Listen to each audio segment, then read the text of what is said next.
আজকে হঠাৎ করে বাসায় একটা পার্সেল চলে আসলো।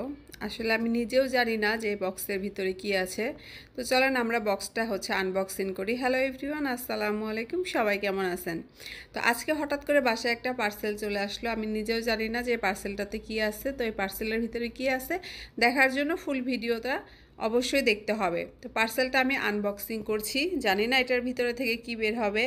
তো পার্সেলটা আনবক্সিং করে দেখি যে এটার ভিতরে কি আছে। আপনারা কিন্তু ফুল ভিডিওটা দেখবেন এটার ভিতরে কি আছে এটা দেখার জন্য। তো আমি একটা ছুরি নিয়ে এসে দেখেন আনবক্সিং করলাম। এরপরে যেটা দেখলাম সেটা হচ্ছে ইলিশ। অনেক বড় বড় সাইজের ইলিশ মাছ ছিল। দেখেন মাছগুলো আলহামদুলিল্লাহ অনেক বড় সাইজের, একটা ইলিশ প্রায় 1.5 কেজি ওজনের।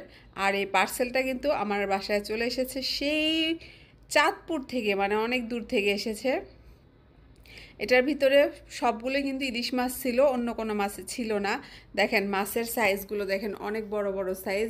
প্রত্যেকটা মাছের ওজন প্রায় 1.5 কেজি করে, অনেক বড় সাইজের ইলিশ। আর এটা নাকি আমার হাজব্যান্ড অর্ডার করছিল, আমি নিজেও জানতাম না। ও অর্ডার করে নিয়ে আসতে মাছগুলো অনেক ভালো ছিল, একদম মানে টাটকা শক্ত শক্ত মাছগুলো অনেক ভালো ছিল। সেই শুধু চাঁদপুর থেকে আমার বাসায় পার্সেলটা চলে আসছে। এখানে টোটাল 7 পিস মাছ ছিল। তো আমি সত্যি জানতাম না যে আমার বাসায় হঠাৎ করে এইভাবে একটা পার্সেল চলে আসবে। তো যাই হোক, মাছ যখন অনেকগুলো চলে এসেছে, এগুলো ফ্রিজে সংরক্ষণ করতে হবে। আর আমি কিন্তু সবসময় ইলিশ মাছ এইভাবেই ফ্রিজে রাখি, সুন্দর মতো পলি করে ফ্রিজে রাখি। আমি কাটি না, যেদিন রান্না করি সেদিন বের করে কাটি, কিন্তু আমি কেটে ইলিশ মাছ ফ্রিজে রাখি না। ইলিশ মাছ কেটে ফ্রিজে রাখলে আমার কাছে মনে হয় যে মাছের স্বাদটা একটু নষ্ট হয়ে যায়। এই জন্য আমি আস্তে আস্তে ইলিশই সুন্দর করে পলি করে প্যাকেট করে এরপরে ফ্রিজে রেখে দেই, তাহলে ভালো থাকে। যেদিন রান্না করি সেদিন বের করে আমি মাছটা কাটি। তো আপনারা কে এভাবে ফ্রিজে মাছ সংরক্ষণ করেন সবাই কিন্তু ভিডিওতে কমেন্ট করবেন। আমি এভাবে অলওয়েজ রাখি।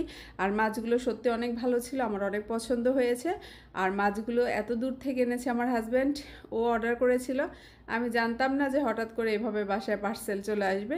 তো যাই হোক, সব মিলিয়ে মাছগুলো অনেক ভালো ছিল, অনেক সুস্বাদু ছিল।